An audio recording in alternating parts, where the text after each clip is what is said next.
ayer entró en vigencia la Ley Europea de Servicios Digitales. Y a mi modo de ver, esta norma, y no solo a mi modo de ver,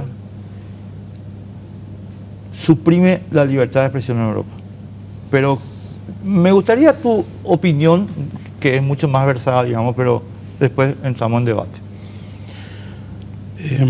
A ver, es una ley que tiene sus cosas buenas y sus cosas no tan buenas. De hecho, es el primer gran cuerpo jurídico que regula, digamos, más allá del original en Estados Unidos, que es la famosa sección 230 de la Ley de Telecomunicaciones, que es digamos, el pilar sobre el que se construyó Internet. Acá esto básicamente está dirigido a, bueno, no solamente a redes sociales, sino también a plataformas comerciales como Amazon y demás. Pero entiendo que vos decís que suprime la libertad de expresión, porque sí hay disposiciones específicas sobre moderación de contenidos y sobre no divulgación de información falsa, las famosas fake news. Yo creo que te estás refiriendo a eso cuando decís que suprime la libertad de expresión. Pero ya de entrada quiero hacer una gran diferencia, que es lo que nos permite entender los contextos.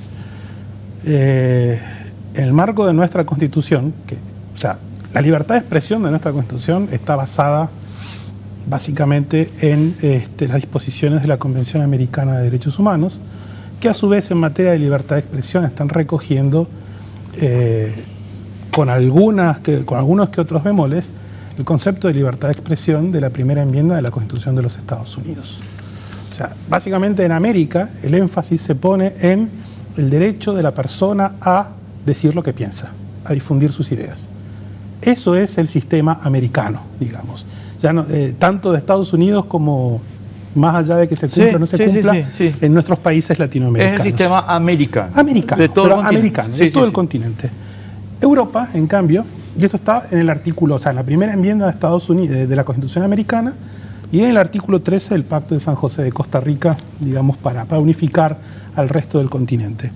En Europa rige el artículo 10 del Tratado de Roma o Convenio de Roma sobre Derechos Humanos de 1950, donde por supuesto se consagra la libertad de expresión, pero no poniendo énfasis tanto en la libertad de las personas de decir lo que se le venga en gana, sino en el derecho de las personas a recibir información plural.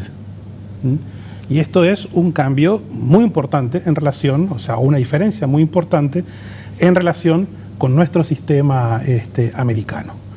De hecho, eso es lo que hace que en Europa, por ejemplo, se le dé mayor énfasis al derecho a la privacidad, al derecho al honor y otros derechos. Y esto se refleja en la jurisprudencia del Tribunal Europeo de Derechos Humanos. Y puntualmente, en materia de libertad de expresión en entornos digitales, ya el Tribunal Europeo de Derechos Humanos, que es mucho más fuerte que la Corte Interamericana de Derechos Humanos, tuvo ocasión de expedirse en dos casos, el último de los cuales, el primero fue de 2011, en un caso, ni voy a pronunciar porque estaba en ucraniano, era versus Ucrania, y el otro es el caso Delphi versus Estonia. Me interesa más el de Delphi versus Estonia porque es una resolución de la gran sala del tribunal, esto es, el pleno. El pleno, sí. Es que unifica, digamos, es mucho más importante que una de las salas del Tribunal Europeo. Y acá básicamente dicen que, ya venía desde la década del 70 la jurisprudencia pro libertad de expresión del Tribunal Europeo en el caso Handyside contra el Reino Unido. Y ahí es donde consagra algo, es un principio que también está tomado por la Corte Interamericana de Derechos Humanos y por la mayoría, y por supuesto por la Corte Suprema Americana e inclusive nuestros tribunales, que es que la libertad de expresión protege incluso el discurso chocante en materia de interés público. El discurso hasta soez inclusive. Y esa es jurisprudencia en materia de libertad de expresión, digamos, en un medio analógico o en un medio real. Y en estos casos contra Ucrania y contra Estonia, sobre todo en Delphi, dice, no podemos comparar la situación en el mundo real con la situación en el mundo digital. ¿Por qué no se puede comparar? Por la potencialidad dañosa que tiene la red, o sea, por la cantidad de gente a la que llega, por la permanencia, porque dura años. Uno pone en un buscador y esa noticia dura años, realmente años. Y llega a muchísima más gente que lo que llega un periódico. O sea, un periódico, inclusive, no sé, The Guardian, que llegará a 1.500.000 personas. Y menos, mucho menos. Por poner, o el Daily Mail. Pero bueno, en Internet llega a millones y millones de personas, no solamente en el Reino Unido, sino en todo el mundo. Entonces, por eso es que el Tribunal Europeo de Derechos Humanos hace esta distinción y permite que haya una moderación mucho más intensa o limitaciones mucho más intensas a la libertad de expresión en un entorno de Internet. Pero esto, en definitiva, lo que hay que entender es que esta nueva ley europea responde ni más ni menos que a la tradición jurídica europea en materia de derechos humanos, que no es necesariamente la misma que tenemos nosotros en América. Y después te voy a contar un poco cuál es la historia en Estados Unidos en relación a Internet. Y yo te voy a contar también un pequeño cuento, estimados amigos, porque acá, eso que acaba de señalar Ezequiel en términos de derecho, es muy importante y forma parte de una, voy a decirlo así, definición clásica de historia del derecho, si ustedes me permiten. Efectivamente, Ezequiel, yo te voy a plantear esto como elemento de debate, pero para entender por qué después yo te voy a decir lo que te voy a decir. Estimado amigo, nosotros en Occidente tenemos como dos grandes tradiciones del derecho, dos, que son muy distintas.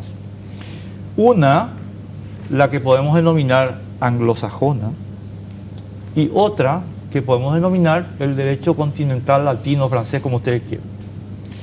Ahora, la tradición anglosajona se divorció radicalmente del derecho continental a partir de Enrique VIII en Inglaterra y tomó un camino muy distinto, con inputs que después le convirtieron en la base de sustentación jurídica de lo que se denomina el liberalismo. El derecho continental, estimado amigo, tuvo otra senda y está nutrido de lo que podemos denominar pues el Estado corporativo medieval europeo cristiano. De hecho, su base, en términos de historia, estimados amigos, es el Código Teodosiano, que no es un código democrático, ni remotamente, es un código totalitario.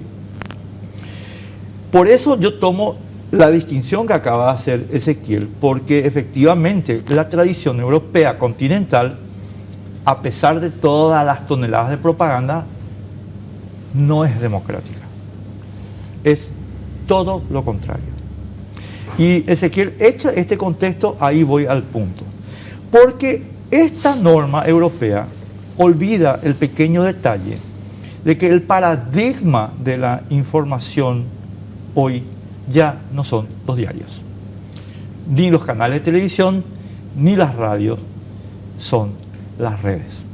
Y en consecuencia, cuando se transgrede el principio de libre expresión en las redes, lo que se está haciendo es transgredir la libre expresión.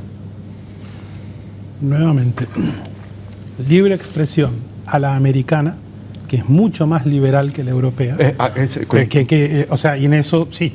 Lo que pasa es que, bueno, los sistemas jurídicos son herederos de su historia. Sí, hay categóricos. Hasta que viene la revolución. Claro, bueno, de hecho el derecho americano es un derecho revolucionario. Era justamente un derecho de independencia de un poder colonial.